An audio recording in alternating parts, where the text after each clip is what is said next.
All right, what's happening here? Check this.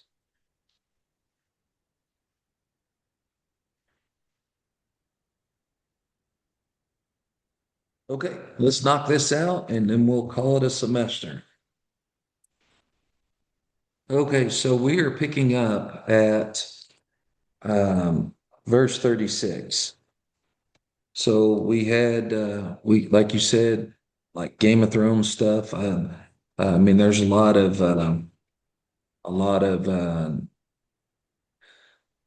kings and this and that, intrigue and people taking power and all the different stuff that was happening politically, militarily, all this subterfuge, all kinds of stuff going on that we see here through the following the time of Alexander the Great. And once he died, then it was kind of like this vacuum of power that everybody was trying to compete for it. And then caught in the middle of all of it is Israel.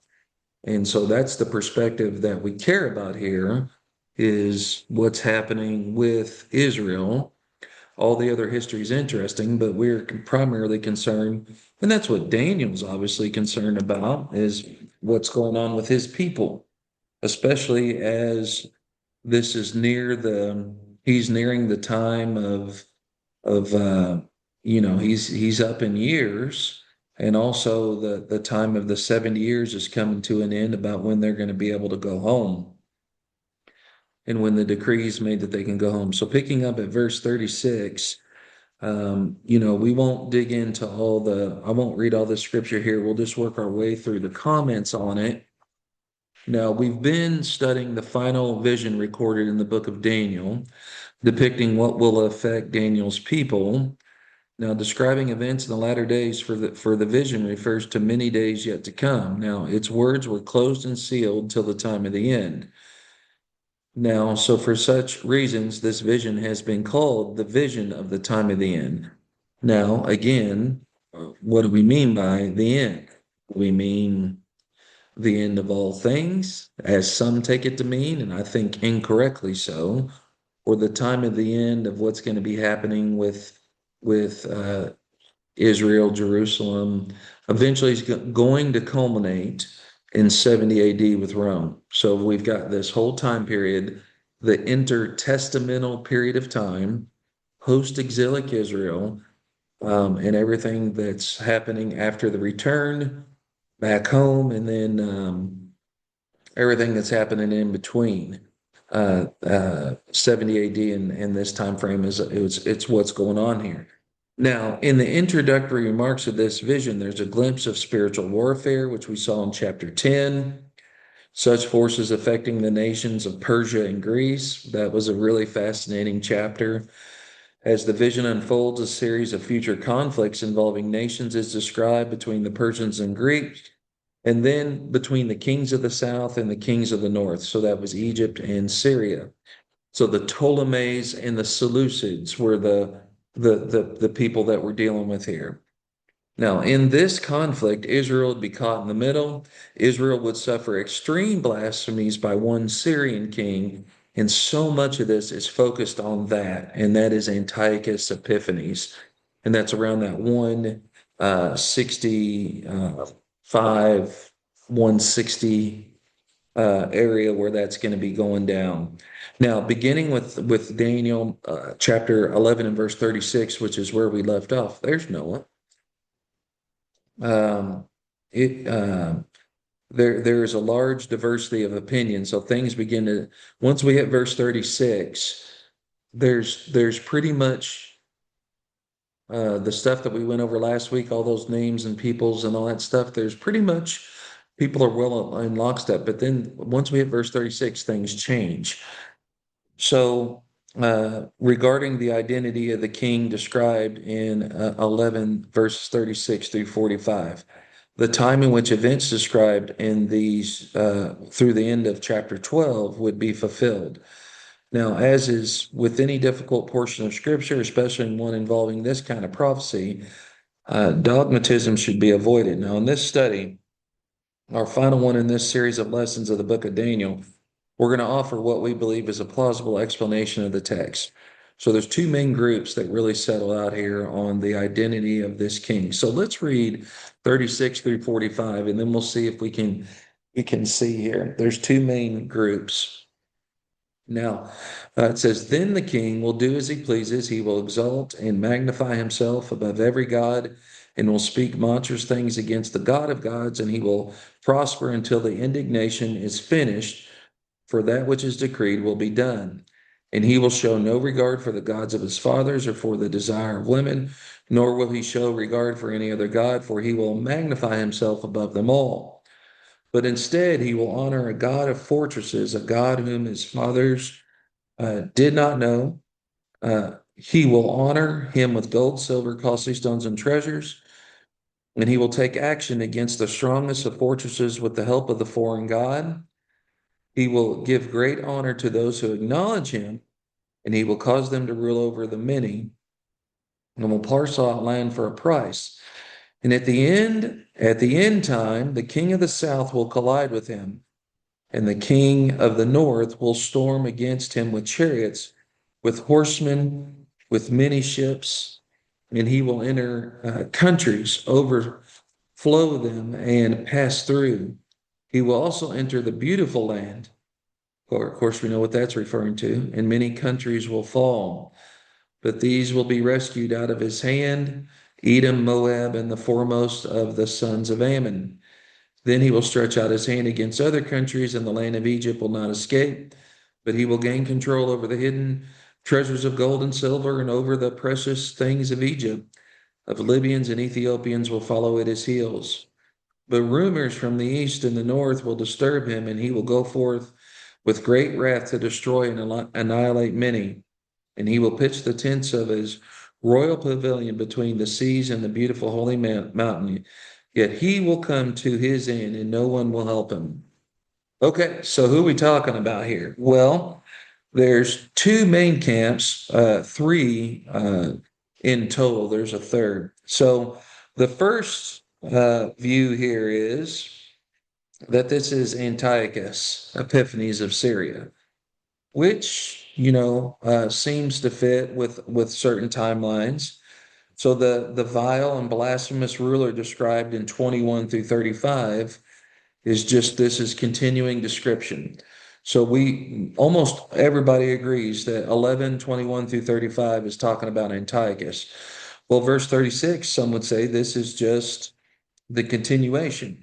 So the time of his persecution would therefore be 169 to 167, the time of the Maccabean revolt. Someone like Albert Barnes in his commentary holds this view. Now, second view says that this king represents a plurality of Roman emperors who persecuted Christians in the early years of the church. The time of this persecution would therefore be 60 through, so this is AD through 313. So this is going to be kicking in around Nero.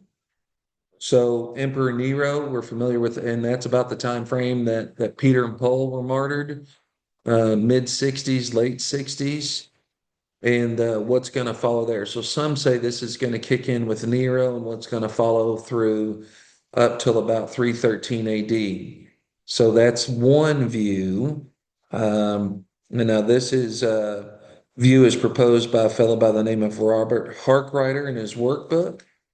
Now, some say, and I think incorrectly, I think this one's off the board, is that this represents the Antichrist. And we've already described and we've gone into some detail as to why that's not just a good view to begin with. So if it's tied to dispensational premillennial view, we scratch that one off the top. Now, there is a fourth view, though. And so we would say there's three legitimate views and a fourth that I don't think has got a chance of standing. The fourth view is actually held by Doc Smith, Dr. James Smith, and he says it's Herod the Great. And so this is going to take us in the time frame from 40 BC up to 4 BC. So for this 40 years or 36 years or so leading up to the time of the birth of Jesus. So Herod the Great, and that's where Doc Smith. So some would say the Roman emperors beginning in 60. Some would say Antiochus Epiphanes back in 167 BC. And then Doc Smith is saying Herod the Great. So Antiochus does seem like a likely choice, but we'll look at Herod the Great and see how this fits in as well too. So we'll compare those two. Now, the allusion in the previous verses is undoubtedly to Antiochus. So the section beginning in verse 21, there is no indication in the prophetic narrative of any change. Notice the king shall do at the time of the end, the king of the south shall attack him. At that time, Michael in chapter 12, verse 1. Now it says, now at that time, Michael, the great prince who stands guard over the sons of your people, will arise, and there will be a time of distress such as never occurred since there was a nation until that time. And at that time, your people, everyone who is found written in the book, will be rescued. Now, and then a sudden transition with no given indication is not in accordance with what is usually found in prophetic writings. So it does seem to continue the thoughts of the previous verses. The description that follows can be easily applied to the person and times of Antiochus. Now, this is not simply there is no difficulty with applying this passage to Antiochus and his times, but we believe it possesses fewer difficulties than alternative views. So there's no because there are some things here that are tricky to deal with. It's hard to lock in as much as we would on the earlier verses in chapter 11. I mean, it fits beautifully. 36 and through 45 is a little trickier to work with. So the events in verses 36 and 37, the events at the time of the end. So what's going to be going down at the time of the end? Well, the blasphemy of this king. Well, he should magnify himself above every god. Well, he does. Antiochus, that was his thing. That's what he was known for. Speaking blasphemy against the God of gods, prospering till the wrath that has been determined is done. Now, suggesting this was allowed by God as part of divine judgment. We've talked about that, as with the case with Assyria and Israel. Now, he shall not regard the God of his fathers, nor the desire of women, nor any God. Now, um, Herod the Great. Now, this is where this is we would look at the Herod the Great comparison. Was an Idumean, thus he was half Jew, and we have the rejection, the God of his fathers, Yahweh. So that fits there. And then we have, he shall not regard the God of his fathers, nor the desire of women. That's kind of weird. Nor any God. What does that mean? Well, Herod allied himself with Rome, and the desire of women is indeed children. And so this fits with what Herod the Great did. So the desire, when it talks about nor the desire of women, meaning that we would be producing children or that children would be involved here. So what Herod the Great, what's he known for in relationship to children? Wiping them out, firstborns. Mm-hmm. Yeah. So the slaughter of infants might be in view here. So that could be a phrase speaking of what Herod the Great would declare, that we find in the Gospels around the birth of Jesus, the infants and toddlers, actually 2 years and younger, right?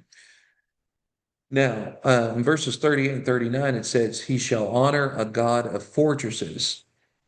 Now, a God which his fathers did not know, some suggest this is speaking of Antiochus, some suggest the Roman god Mars or Jupiter.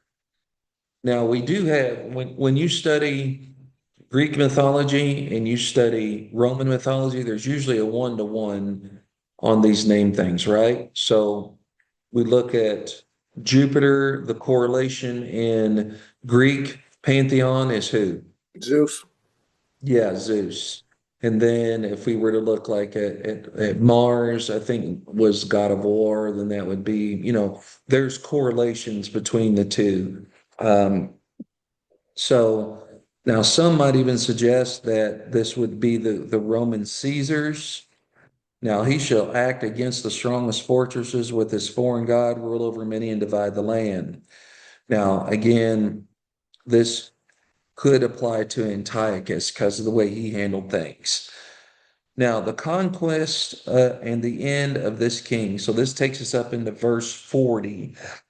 Now, the king of the south, Egypt, shall attack him.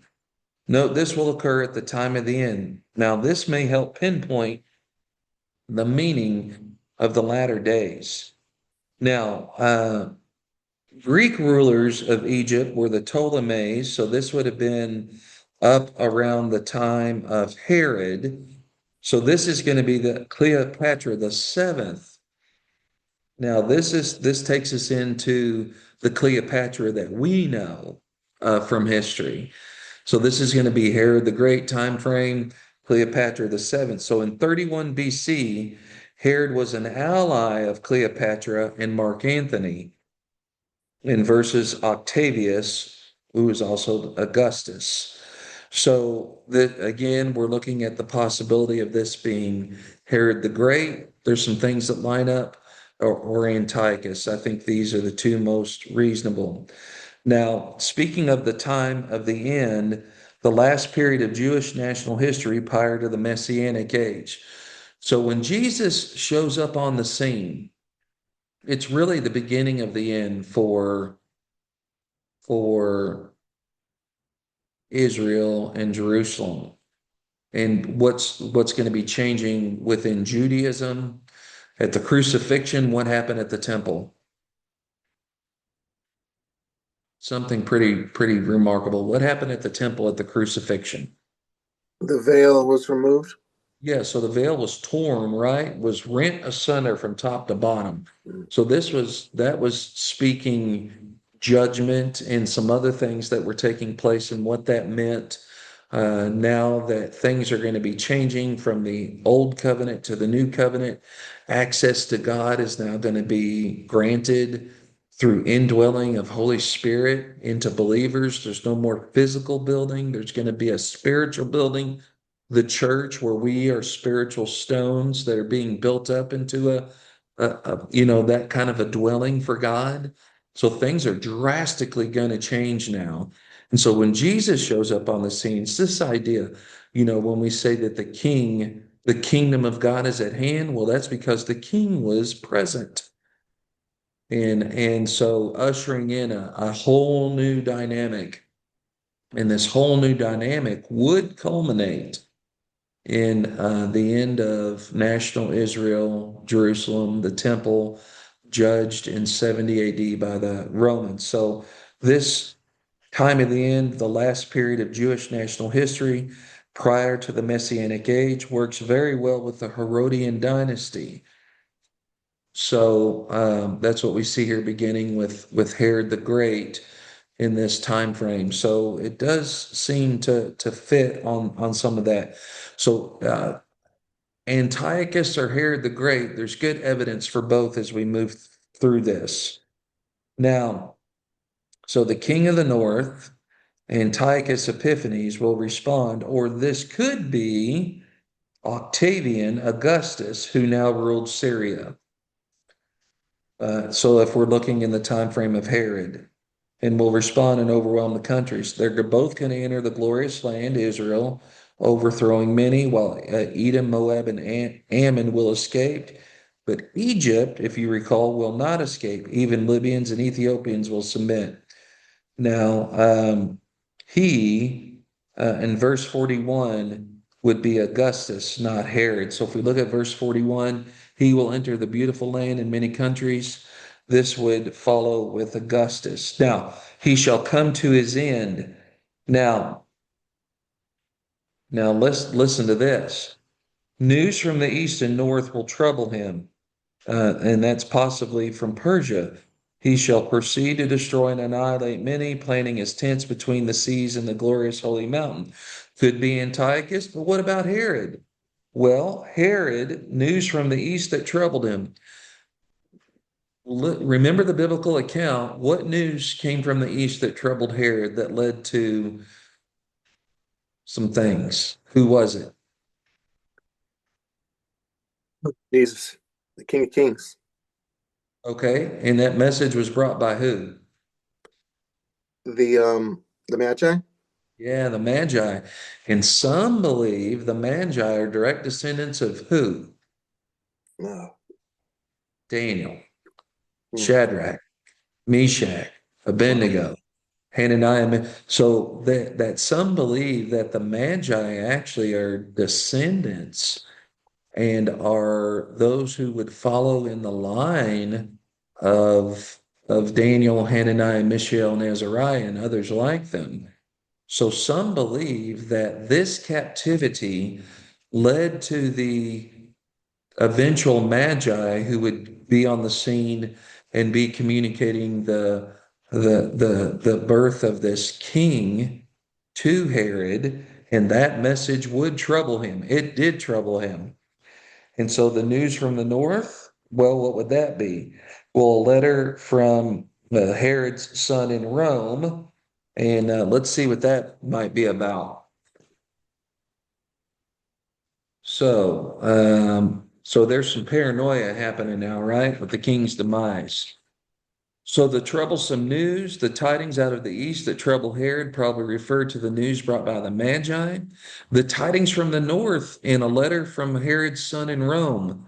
This letter reported that two of his other sons, whom Herod had decided to appoint as his successors, had written a bad report to Rome about their father. Well, what did Herod do with those two sons? He had them killed. Wow. So there was news that came to him out of the north and news that came to him out of the east. Seems to fit. And there's also some interesting things that happened with Antiochus that fit as well. Now, uh, so if this is Antiochus, says that yet he shall come to his end, no one helping him. Now remember, Antiochus died in 163 of a terrible disease. Now, if this is now tied to the Herodian dynasty, the verses 40 through 43 would be focusing on Augustus, and then back in verses 44 and 45 would kick back to Herod. So there's some interesting things here when we look at these two possibilities. Well, once we kick over into chapter 12, verse 1, we see the ultimate victory of Daniel's people. Now, so they're going to be assisted by who? Well, Israel's going to be assisted in the spiritual realm by Michael. So, in the spiritual realm, Michael the archangel, the great prince who stands watch over the sons of your people, he's going to be involved. Now, if in fact, at that time would be the Herodian dynasty, beginning with Herod the Great, concluding with the Roman War in AD 68 to 70. So, in a time of trouble not seen before, deliverance of Daniel's people at that time, the time just previously described, or the time of conflict involving Antiochus. So this could involve Antiochus's time frame in the 160s, or this could pull us forward into the Herodian dynasty, which is going to take us through AD 70. Now, many who sleep in the dust of the earth shall wake. So let's look at verse 2 of chapter 12. So many of those who sleep in the dust of the ground will awake, these to everlasting life, but the others to disgrace and everlasting contempt. That's an interesting verse. And those who have insight will shine brightly like the brightness of expanse of heaven, and those who lead the many to righteousness like the stars forever and ever. But as for you, Daniel, conceal these words and seal up the book until the time of the end. Many will go back and forth, and knowledge will increase. All right, so let's stop there. So, so there's so many who sleep in the dust shall wake of the earth shall wake. Now, if this is in Herod's time frame, there's some interesting stuff that's going to happen here. Now, some to everlasting life, and some to shame and after everlasting contempt. This verse 2 is really interesting. So let's look at Matthew chapter 27 and see if there's any correlations here. So in Matthew chapter 27, verses 50 through 53. And Jesus cried out with a loud voice and yielded up his spirit, and behold, the veil of the temple was torn in two from top to bottom. The earth shook and the rocks were split. This verse has always thrown me for a loop, right? And the tombs were open, and many bodies of the saints who had fallen asleep were raised. That's pretty wild, right?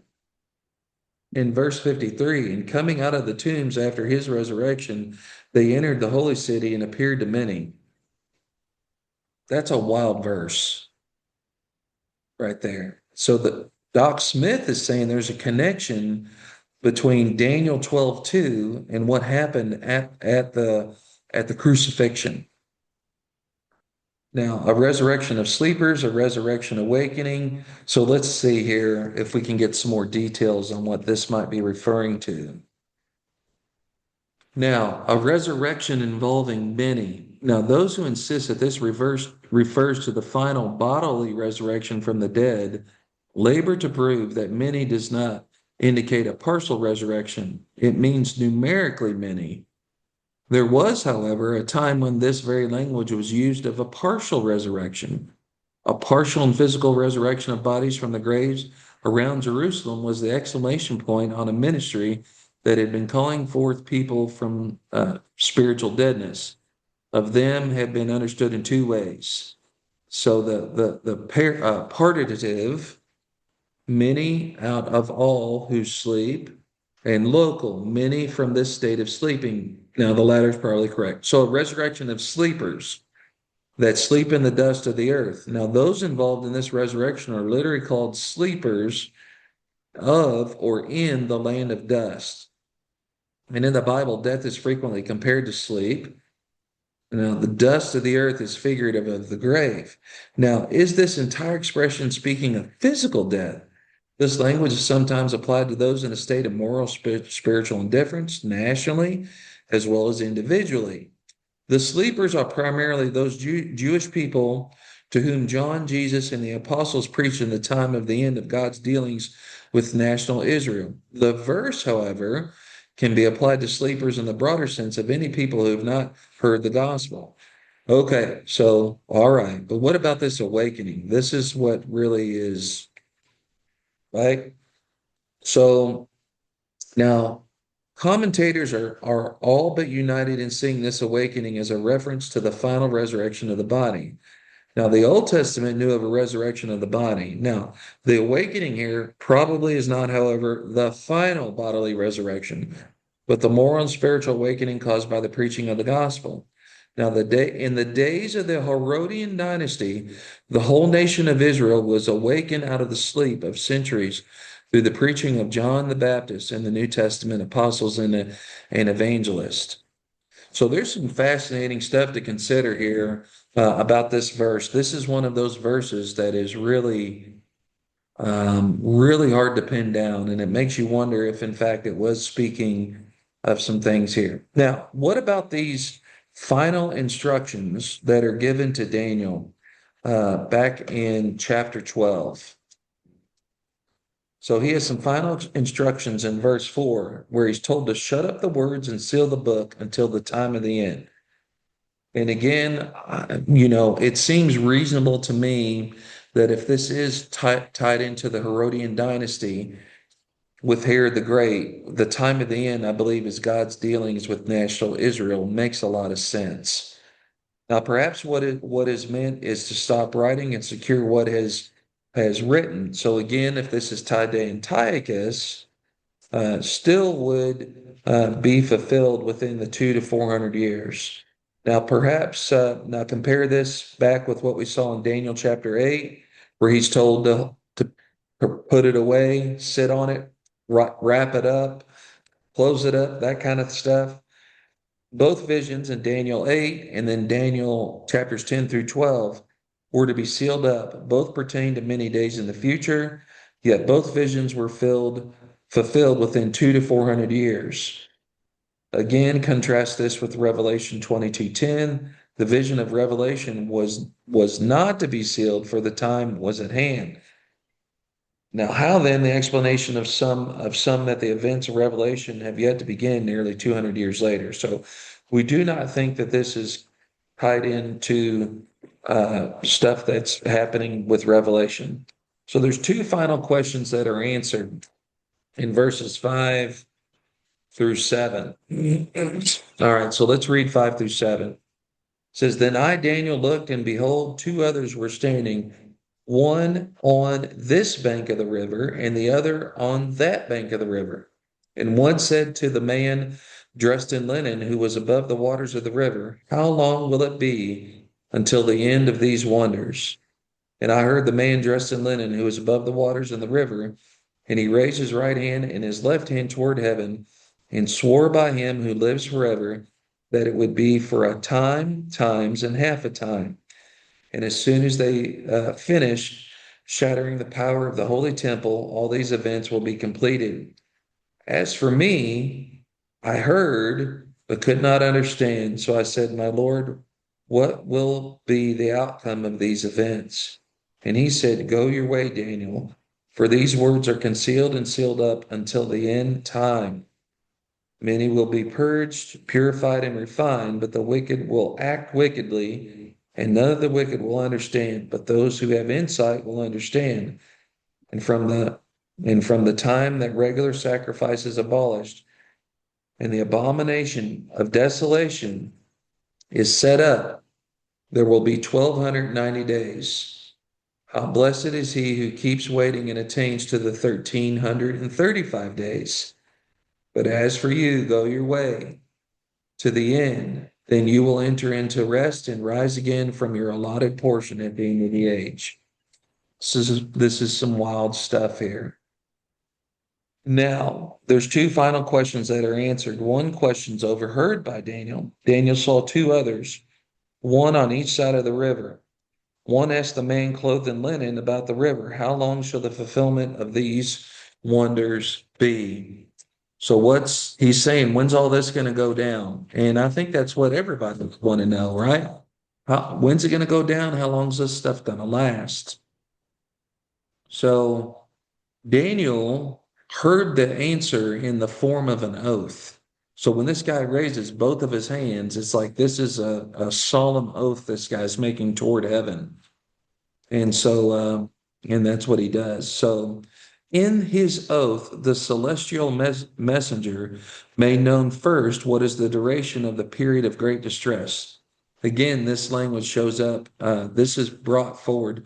A lot of things that we find in Old Testament apocalyptic language are brought forward into John's revelation, the way the language and they speak. It says it will last for a time, times, and a half. So since time in Daniel indicates a year, the cryptic expression used here is equivalent to 3 years and part of a fourth. Now, similar cryptic language was used, remember back in chapter 7, verse 25, for the time of persecution under the little horn, in the period of care given to the woman, God's people in the midst of persecution by Satan at the ascension of Christ. Now, 3+ years is a short, indefinite time. Works out to 42 months, 1,260 days. Always in the Bible, there is a period of intense suffering. Both the 1,290 days and the 1,335 days mentioned in this verse fall within the 3+ years of this verse. So Jesus indicated that this ordeal would begin with the appearance of the abomination of desolation, identified in Luke 21:20 as the Roman army. So this language here at the end of this chapter does, I think, pull us to the Herodian dynasty, because this is the language that Jesus used when speaking of what was going to happen. He said that the people that would believe in his name, the Christians, when the abomination of desolation appears, when Rome shows up, begins to desecrate the temple and do all their stuff in 68 AD, that they were told to run for the hills, right? Don't stay here. Get out. Because there's going to be a siege of Jerusalem, and the stuff that's going to happen in Jerusalem is going to be terrible up until that 70 AD. So they're told to get out. And what we find from history is that Christians did leave. They did get out, and they were spared. So the Roman army approached Jerusalem in November of AD 66, according to Josephus. So this takes us back to AD 66, culminating in AD 70. The daily sacrifice was removed in July of AD 70, a period of 3 years and a part of a fourth. So from the time Rome moved in around AD 66 until AD 70 was about 3.5 years. That does seem to really fit. And if we are going to say that this is the Herodian dynasty, it makes some good sense. Now, so that fits well. Now, the question that asked by Daniel was, what shall be the end of these things? Now, again, he's asking a legitimate question and wants to know about the specific thing that we see here. So the length of the distress was going to be 1,290 days. So now the angel specified the length of time between the two pivotal events as 1,290 days. There is nothing in the Hebrew text to suggest which of the two events would come first. 43 months after the abomination that causes desolation was set up. So this again would be the Roman army surrounded Jerusalem. The daily sacrifice ceased. Now, according to Josephus, the Roman armies approached Jerusalem on the 27th day of the month. Man, how they went by October's name, it's Hyper Beratios. That's October of AD 66 with their abominations. Now, under pressure of the siege, the daily sacrifice was suspended July 13th, AD 70. The following month, Titus, the Roman general, forced his way in Jerusalem. He utterly destroyed the place. The city was finally put to the torch August 6, AD 70. So that's 3 years plus 8 months equals 1,335 days of verse 12. Thus, the 1,290 days represents the period of the most intense suffering for the inhabitants of Jerusalem. So the end of the ordeal, right? The 1,335 days or 3 years and 8 months, 45 days longer than the 1,290 days of 12:1. It is clear that the 1,290 days of verse 11 are included in the 1,335 days of verse 12.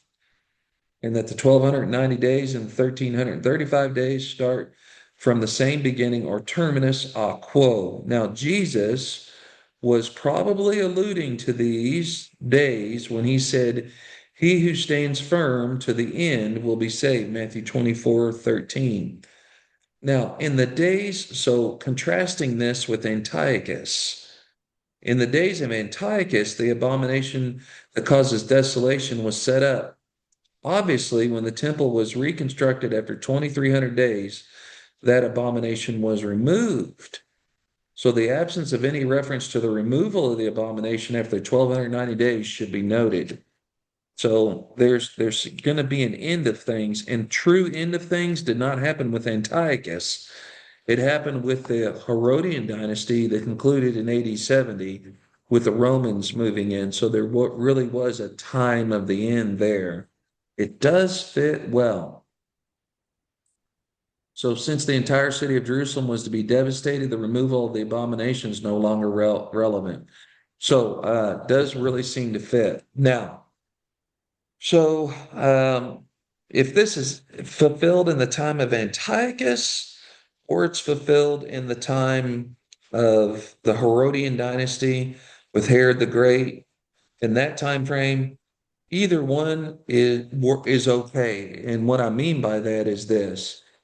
It's not a misapplication of things as such that would pull us towards the things that are happening with like dispensational premillennial view, where they try to apply this stuff to the Antichrist, the end of time, stuff that's gonna happen. It's my firm conviction that these things have already been fulfilled. There's nothing left hanging out here. So whether literal or figurative, these numbered days appear to apply.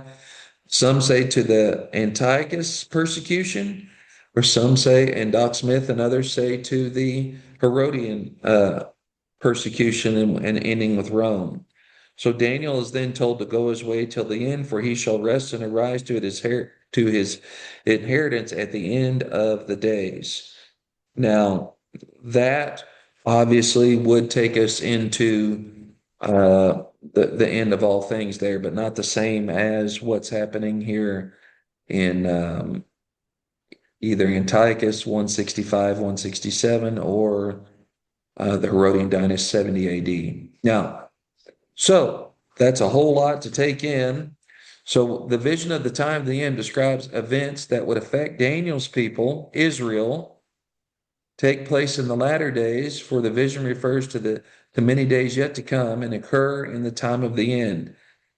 So whether it's Antiochus or the Herodian dynasty, that fits. Now, from the context, time of the end likely refers to the closing days of God's dealing with Israel as his covenant nation. I agree with that wholeheartedly. So the intertestamental period between Malachi and Matthew, the period involving the Greek and Persian and the Egyptian Syrian conflicts. So much stuff went down in that time frame. I mean, it is loaded with history and intrigue and wars and battles and conquering and all kinds of stuff. It's just a wild time. And in the middle, we have little Israel here dealing with all this. Now, from the context, so the period involving, yeah. Now, which is how this phrase is used when we go back to the vision of the ram and the goat that depicts many of the same events. So there is some overlap here with Daniel 8. Now, as we conclude our study of the book of Daniel, we have found it to be a book that when we really look at those events that occurred, those historical accounts that we looked at with Daniel and Hananiah, Mishael, Azariah, really fascinating stuff that helps to strengthen faith in God and His Word through its fulfilled prophecies, describing the rise and fall of world empires, what we see, the stuff that was told to Nebuchadnezzar, and the stuff that we see prophesied here at the end of this book. It's really amazing to see how these things came to be. And we see in Daniel chapter 2 and chapter 7 and verse 9, or not verse 9, but chapter 9, foretelling the establishment of God's everlasting kingdom, depicting the events to befall the people of Israel. We see that too. It also inspires faithfulness to God through examples of dedicated faith and service. When we look at those guys that we see here of Daniel and his friends, while there's certainly much in this book that challenges our understanding, may we never neglect to mine its spiritual treasures preserved for the people of God. Romans chapter 15 and verse 4 says, "For whatever things were written before were written for our learning, that we through the patience and comfort of the scriptures we might have hope." So there we are, 12 chapters of Daniel. I know that was a lot to kind of consume there, but hopefully as we kind of look at those two legitimate positions there, when we talk about the time frame of either the Herodian dynasty beginning with Herod the Great in 40 BC, leading up to 4 BC, and then what would follow and culminate in 70 AD, or Antiochus. I think either one of those are acceptable positions on the conclusion there of the book. So, thank you all for hanging with us through all this. Do you have any thoughts or questions on anything that we kind of covered today? I do. Chapter 12 is Yeah. it stands apart from me just because it does kind of from my perspective kind of get a little weird to where things could be seen. um future with the resurrection and the Uh-huh. my Yeah. Verse 2. Yeah. yeah, but my question Mhm. really is the idea of it's kind of like poetic, like the idea of sealing things up until the end, and then Right. the seals are open, the end is now, like in Revelation. Like, how can we ignore those? That am I just missing something, that the idea of sealing prophecy is in other books too, and I just missed it? Or like it Well, I'm seems like trying there's to, a well, connection. so when we look at the seals that are open in Revelation, um, it's been a minute since I've really dug in and studied this. And is there a correlation to what Daniel is speaking of, and then what Revelation is speaking of? Not the specifics, but the phrase, like the Sure. phrase closed, seal them up until the end, Daniel. Uh-huh. And then Revelation, the seals are opened, the end is now. Like, Sure. how can There's we, this, like, yeah. Okay. So the best understanding that I have is this, is that when John's writing, he's writing to those who are going to have an understanding of apocalyptic language. And apocalyptic language has certain characteristics and things that it uses. So I'm trying to think of an example in our day and age of the way vernacular works. It's like we have certain words and phrases that mean something in a certain type of context. My mind goes immediately to baseball, and I don't know why I'm picking baseball, but there's certain things in language and words and phrases that are associated with baseball that if you take out baseball, they don't necessarily mean that.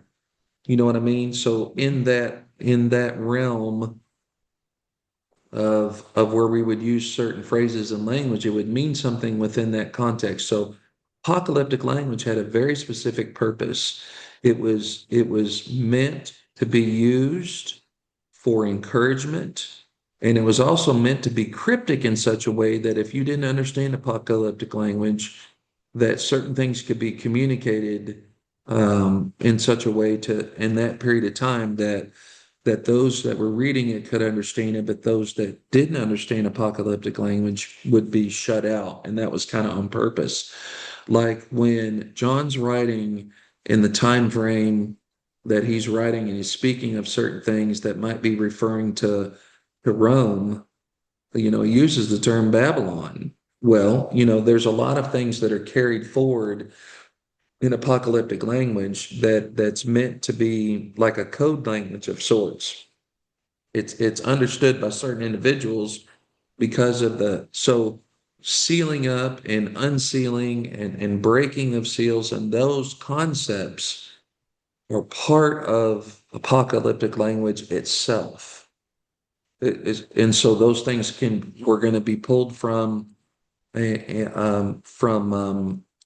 what was written in the Old Testament prophecy. They borrowed a lot of the same concepts and principles when John was writing his stuff. And don't forget, we've got Holy Spirit here who's involved in this. It's going to be guiding things too. So I think what I'm getting at here, and I know I'm stumbling over my words, is that it has more to do with the style of the language than actually a one-to-one correlation with with Daniel sealing something up that maybe that was being unsealed in Revelation. It's not necessarily a one-to-one correlation in that sense. I hope that makes sense Yeah, a little bit. Okay. yeah, it does. And then another thing that I find interesting is that if you compare him to the other prophets, most of the prophets, like it's almost like the heart of the prophet was to inspire some kind of repentance or change of behavior That's because true. because of what's coming or because of where you're headed.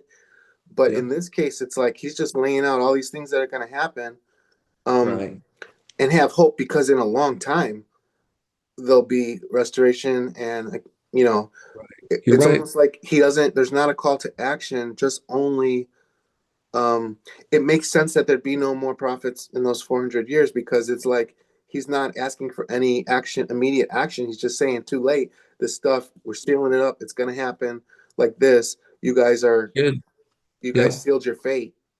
No, I agree. And so, yeah, and what the people to whom he's writing in this time frame, there's no immediate application here because there is no call to repentance per se, because the time of their punishment's coming to an end and they're going to be restored. And so what's happening is pretty far distant. It's not going to have that's a good, very good observation as to the nature of the prophetic writing here, because you're right. Other Old Testament prophets were speaking directly to that stuff that led up to what got them into Babylon in the first place, or what happened with Assyria. So yeah, good observation. I think that's an excellent observation. All right. Anybody else have anything else? And I know we've got some secret attenders here. Okay, so John and Jose, you're the ones taken for credit. I'll be emailing out the final probably Monday. And then you'll have a specific amount of time to get that done. Probably will be the following Friday. You'll have that whole week to get it done, but I'll be emailing it out Monday. And then you'll have some time to get that completed and turned in. And it'll be similar to what we've done before, uh, kind of like the midterm as well. All right, you guys have any questions about any of that? I was wondering if you're teaching anything Old Testament related in the fall. Do you know? Right now, I don't know for sure what I'm teaching. They asked me, only thing they asked me about for sure was a master's class on Doctrine of Grace, which, and I don't know for sure what else they've got me doing. They usually have me do two classes, so I need to find out. So uh, I hope you might find out when I find out. But that's the last I had heard about Doctrine of Grace, but I don't know about an undergraduate class. So, but I hope so. I hope so. I hope we get to do something. Yeah. But appreciate you all hanging with me. It's been a fun book. Been some good stuff. You guys have any questions or anything before we head out? John, you good? Yeah, I'm good. I'm good. Thank you ever Okay. so much. It was fun. Okay. Well, Yeah. be looking on the email come Monday for the final, and then if you guys need anything between then, you let me know. All right. Okay. All right. You All guys right. take Thanks, care. Brian. God bless, guys.